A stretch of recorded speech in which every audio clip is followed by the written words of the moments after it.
Yes guys, welcome back to another video. Welcome to the George Benson football channel. 5 players that are going to explode under Enzo Maresca at Chelsea next season. There are various reports at the moment coming from representatives, I think, of the Chelsea players, saying that everyone seems very happy with the coaching methods of Enzo Maresca. We're seeing a lot more on the ball, tactical things in the early stages of pre-season because Enzo Maresca is making sure that from day one, the Chelsea players are aware of what that philosophy is, what is expected of every single player. And I've chosen 5 players here that I'm not going to say they're going to be the 5 best players. Maybe some of them are. But I'm also talking about players that I think we're kind of just waiting on right now. Chelsea have spent so much money on so many talented players. You had an explosion from Cole Palmer last year. I'd say that Reece James's first season at Chelsea when he came back from Wigan on loan was an explosion onto the scene. That's the kind of level that I'm talking about here. And I'm going to talk about 5 different players that I think across various positions across the field, we're basically just waiting for a manager to be able to put them into a certain position and watch them flourish. And the first player that we're going to talk about today is Romeo Lavia. Before we talk about him though, make sure you're subscribed to the George Benson football channel. We're flying to the US for the tour in 2 days' time, so you don't want to miss any of that content. And smack a like on today's video if by the end of it you're like, I've enjoyed what this guy had to say. Didn't agree with all of it, but he's all right. So make sure you hit the like button on this video. So, as you can see here on the Romeo Lavia graphic, the potential future position that I've put him in is in a number 8 role at Chelsea. Whether Enzo Maresca does go with a 4-3-3, we're seeing a lot of different variations of a 3-2-5 or a 3-2-4-1 if Chelsea are in possession of the ball and we're going forward. Romeo Lavia as one of those number 8s. We're going to reference a lot in this video Harry Winks at Leicester City. And I'm not saying like Chelsea are going to have a player, we're going to sign Harry Winks. No, we've already bought in Kiernan Dewsbury-Hall. But the fact that Romeo Lavia played only 32 minutes last season for Chelsea, and when you look at that Leicester City side, you had Harry Winks who was kind of playing just in front of the defence. The amount of times that Harry Winks got on the ball was insane. I'm going to put the passing statistics here up on the screen that compares Moises Caicedo, Harry Winks and Romeo Lavia. When you look at the statistics of Lavia, when it comes to how many times he touches the ball, it's not really screaming out at you. I've used the Southampton season before he joined Chelsea for comparison. Harry Winks' last season and Caicedo last season for Chelsea. There's a lot of people that will ask questions about the Enzo Fernandez situation right now. Is he going to be suspended? Look, I've spoken about it at length already on the channel a couple of days ago, and until there's any definitive update, I'm not going to speak about it anymore. But if Chelsea are going to be without Enzo for a period of time, then there is 100% an opportunity for an early partnership to be built in that midfield, whether it's going to be 2 in a pivot, or whether or not it's going to be Caicedo as a lone DM. I think Romeo Lavia in the number 8 position is a player that with the right coaching in terms of positional awareness, when to move away from the back line in terms of how Chelsea move from defence into attack, I think we saw enough of Lavia at Southampton and we know enough about the profiling of him that Enzo Maresca can 100% get the best out of him. I put up a tweet yesterday on social saying, in a hypothetical world that Enzo Fernandez doesn't play for Chelsea for a while because of the dressing room rift, because of the fact that he might get a suspension, whatever. It's not the point. The point of the matter is, who is the player that you possibly think? Let me know in the comments down below. Who do you think could be the player if Enzo Maresca is trying to replicate something to what we saw in that Leicester side that won the championship last year? Who is the player in the Chelsea team that can get the ball, touch it 100 times and spread the passes around? When you look at the passing stats of Moises Caicedo, we're going to talk about him later in this video. Sneak peek, he is one of the 5, but we're going to wait until a bit later. He is an unbelievable player, both in possession and winning possession back. And I think Caicedo is ready to explode. But we move into player number 2, Marc Cucurella. Now, we saw a slight spark ignited at the end of last season, and then Cucurella exploded onto the Euros for Spain. There is obviously the famous comments from Gary Neville, where he said that Cucurella would be the reason why Spain can't win it. And in the end, Cucurella was the reason that Spain won it. He got the assist in the final. And to be quite honest, I thought Cucurella could have easily been a shoo-in for one of the best players in the whole tournament. So when you look at that form at the end of last season for Chelsea, you look at the way that we know Maresca wants to play, and we're talking about an inverted fullback. I think Cucurella, of all of the wingbacks or fullbacks that Chelsea have at the club, Reece James, Gusto, himself, Ben Chilwell, whatever, I think he is absolutely best suited for that inverted midfielder as a fullback role. He was brilliant there at the end of last season. We saw it also for Spain. Overlapping runs over Nico Williams, underlapping runs for Nico Williams as well. I think Marc Cucurella is about to absolutely cement himself as Chelsea's number one left back. And potentially, when you look at how good he was at Brighton, we spent so much money on this guy. I think for Enzo Maresca, he is going to have such a massive role in this Chelsea team. And we move now into Christopher Nkunku. Last season, it was absolutely gutting. I remember watching that pre-season game against Borussia Dortmund where he goes down, and it didn't look good, but I didn't think he was going to be out for that long. And every little time that we saw Nkunku come back, I was waiting for that explosion, waiting for him to show us what he could do. And towards the end of the season, we saw the sparks. We saw exactly what he's got in his locker. But I feel as though most of last season, there was always that tentative nature to the way that he was playing. He wasn't as sharp as we'd like him to be.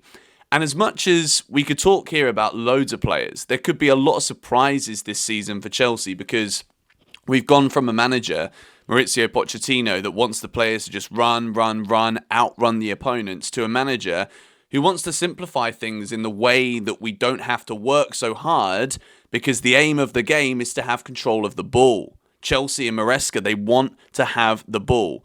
And Christopher Nkunku, when it comes to positional awareness, is one of the best in the game. And I'd say if Chelsea were to rank players right now off the top of our heads in terms of like talent level, Nkunku is probably right at the top with Cole Palmer right now in terms of what he can already do. So in terms of the potential positions here, Nkunku is one that is interesting because I think there is absolutely no way, if we don't sign another striker, that Jackson loses minutes from what we saw last season. If he could just become a better finisher, then he'll have a better year. But it's why I can't say that he's going to explode, because there was like a little bang last season from Nicholas Jackson, if we're using that analogy. But he could be on the left wing, potentially. Don't really want to see it. Could be as a striker, could be as a number 10. But I've also here opened the door to a conversation about Christopher Nkunku potentially being one of those players in the number 8 position. In terms of the amount of times that Nkunku gets the ball deeper and carries it forward, we saw it last season towards the end.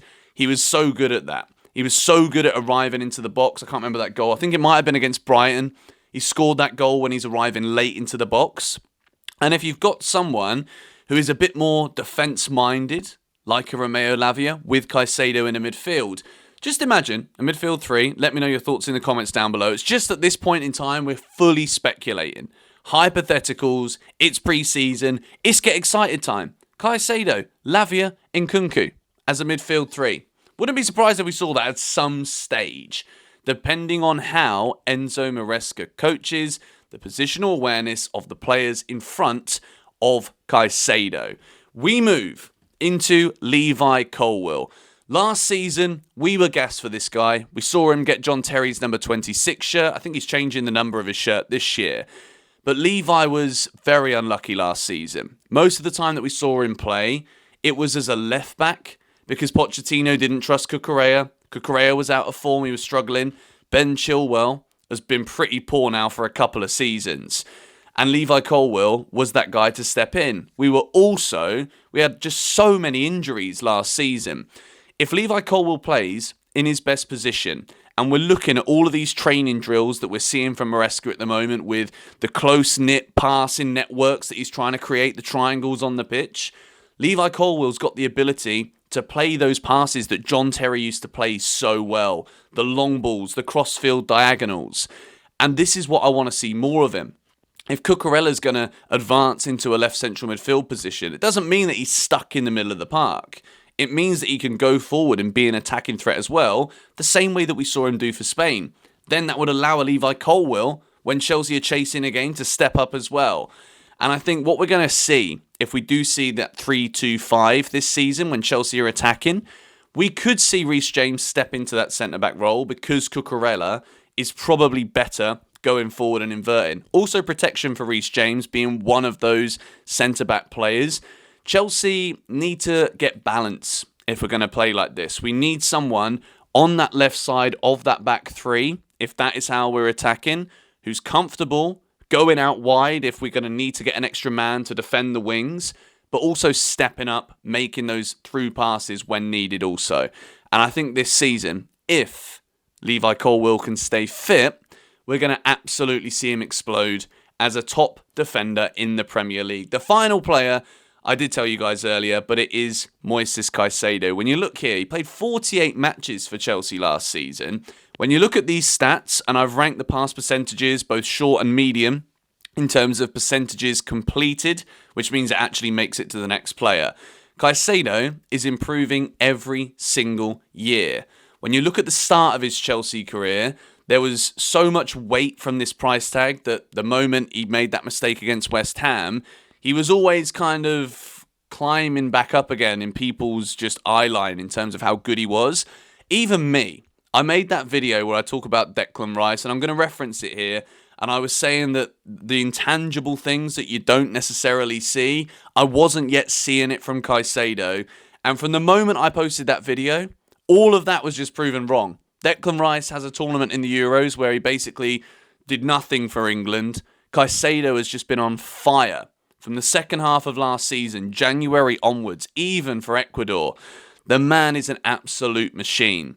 And I think when you're looking again at this comparison between Lavia, Winks, and Caicedo, and we're looking at potentially Chelsea, Maresca finding that player that can be the 100 touches a game player, can be the player to make all of those passes. I think Moises Caicedo can absolutely do that job.